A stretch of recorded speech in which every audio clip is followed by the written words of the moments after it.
ನೀವು ಈಗಾಗಲೇ ಹಲವಾರು ಬಗೆಯ ಚಟ್ನಿ ಪುಡಿಗಳನ್ನು ತಿಂದಿದ್ದೀರ, ಹಾಗೆ ಕೇಳಿದ್ದೀರ. ಈ ದಿನ ಹಾಗಲಕಾಯಿಯ ಚಟ್ನಿ ಪುಡಿಯನ್ನು ನೋಡೋಣ.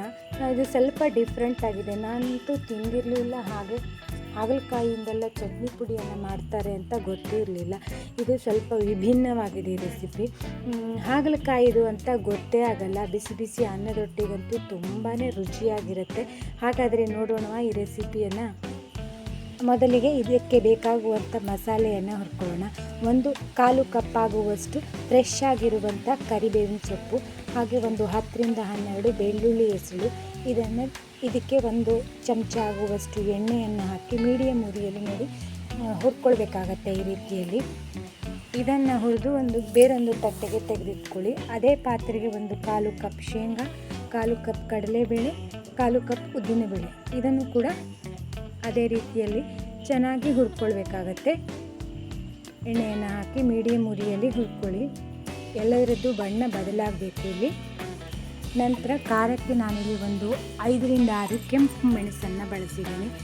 ನಿಮ್ಮ ಖಾರಕ್ಕೆ ಅನುಗುಣವಾಗಿ ಹೆಚ್ಚು ಕಡಿಮೆ ಮಾಡಿಕೊಳ್ಳಿ. ಇಷ್ಟು ಬೇಕಾಗತ್ತೆ. ಇದಕ್ಕೆ ಖಾರ ಕಡಿಮೆ ಆಯಿತು ಅಂತ ಅನಿಸಿದರೆ 2 ಚಮಚ ಆಗುವಷ್ಟು ಅಚ್ಚ ಖಾರದ ಪುಡಿಯನ್ನು ಕೂಡ ಹಾಕ್ಕೊಳ್ಬೋದು. ಇವೆಲ್ಲ ಚೆನ್ನಾಗಿ ಹುರಿದು ಆದಮೇಲೆ ಇದಕ್ಕೆ 1/4 ಕಪ್ ಬಿಳಿ ಎಳ್ಳನ್ನು ಹಾಕಿದ್ದೇನೆ. ಇದೇನು ಜಾಸ್ತಿ ಹೊತ್ತೆಲ್ಲ ಹುರಿಬೇಕು ಅಂತಿಲ್ಲ, 2 ನಿಮಿಷ ಹುರಿದ್ರೆ ಸಾಕು. ಇದರೊಟ್ಟಿಗೆ ನಾವು ಮುಂಚೆನೇ ಹುರಿದು ಇಟ್ಟಿರುವಂಥ ಕರಿಬೇವಿನ ಸೊಪ್ಪು ಹಾಗೆ ಬೆಳ್ಳುಳ್ಳಿಯನ್ನು ಸೇರಿಸಿ ಚೆನ್ನಾಗಿ ತಣಿಲಿಕ್ಕೆ ಬಿಡಿ.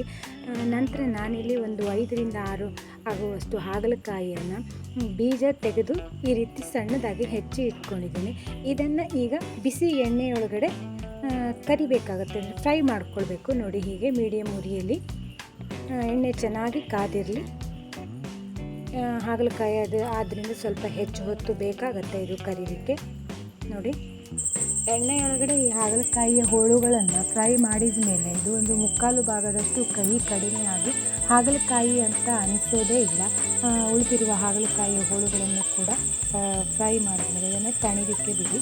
ಇಲ್ಲಿ ಮುಂಚೆನೇ ಹುರಿದು ಇಟ್ಟಿರುವಂಥ ಈ ಮಿಶ್ರಣಗಳನ್ನು ಕೂಡ ಮಿಕ್ಸಿ ಒಳಗಡೆ ಹಾಕಿ ತರಿಯಾಗಿ ರುಬ್ಕೊಳ್ಬೇಕು.